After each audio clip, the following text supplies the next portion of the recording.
Welcome back दोस्तों। आप सभी का एक बार फिर से स्वागत है आपके अपने प्यारे चैनल एमए स्पेस के ऊपर mechanical with Aditya.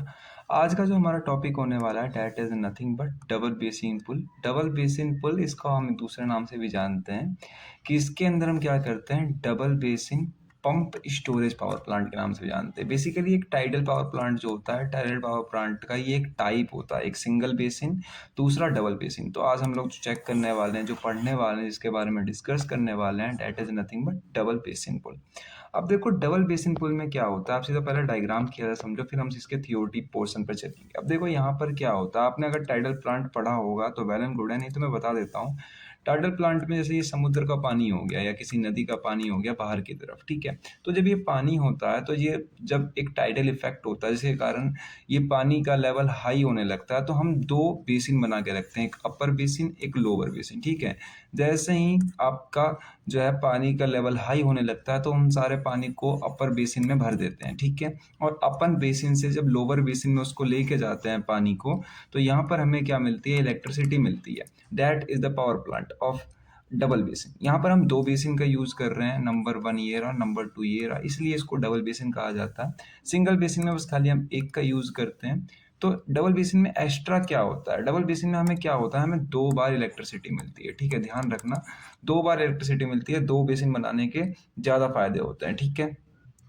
Double basin बनाने के हमें थोड़े ज़्यादा फायदे होते हैं। अब देखो सिमिलरली थियोरटिकली भी मैं इस खाली इतना ही है, ज़्यादा कुछ है नहीं इसके अंदर।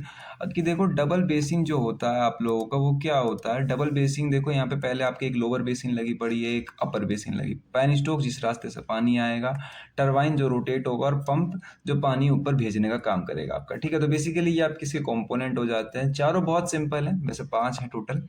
अब देखो यहाँ पे मैंने एक छोटा 3D डायग्राम भी बना रखा है, 3D मतलब 2D डायग्राम में। देखो ये अपर बेसिन हो गया और ये वाला लोअर बेसिन हो गया, बीच में ये पंप लगा हुआ है। तो जैसे ही बाहर का पानी इधर आएगा, एक्सर्टेड होगा, ठीक है, बाहर का पानी इधर एक्सर्टेड होगा, तो जो ये पानी है ये अपर बेसिन में आके भर जाएगा, और अपर बेसिन के रास्ते से हम लोअर बेसिन में लेके जाएंगे। तो जब जनरेटर मूव होगी, जो आपका टरबाइन मूव होगा, तो वहां से जनरेटर के थ्रू हमें इलेक्ट्रिसिटी मिलेगी। और सेम प्रिंसिपल आप दूसरी तरफ भी कर सकते हो, लोअर से अपर में लेके जाओगे तो जो पंप लगा रखा होगा आपने वो इलेक्ट्रिसिटी प्रोड्यूस करेगा। लेकिन पंप कौन सा होना चाहिए, पंप होना चाहिए आपका रिवर्सिबल पंप, ठीक है, रिवर्सिबल, जो इलेक्ट्रिसिटी बनाए, ठीक है, पानी को ऊपर ले जाने में इलेक्ट्रिसिटी बनाए, रिवर्सिबल आपको इलेक्ट्रिसिटी जनरेट हो।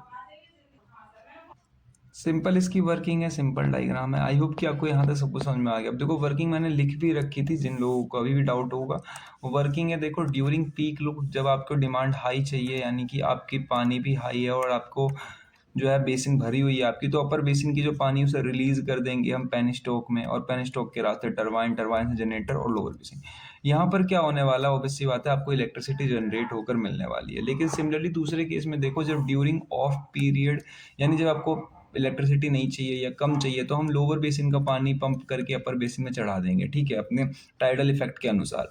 लेकिन इस प्रोसेस को क्या कहते हैं, हम यहाँ पे सल्फरस इलेक्ट्रिसिटी करते हैं यहाँ पे पानी के अंदर यूज में, ठीक है। अब यहाँ पर देखो, अगर आप रिवर्सिबल पंप यूज कर रहे हो, ठीक है, रिवर्सिबल पंप यूज कर रहे हो, तो रिवर्सिबल पंप से आपको क्या मिलने वाली है, अगेन एक इलेक्ट्रिसिटी मिल जाएगी। लेकिन आपको रिवर्सिबल पंप यूज करना है तो अगेन इलेक्ट्रिसिटी मिल जाएगी आपको, तो दो बार इलेक्ट्रिसिटी मिलेगी। आई होप कि आपको इतना समझ में आ गया होगा।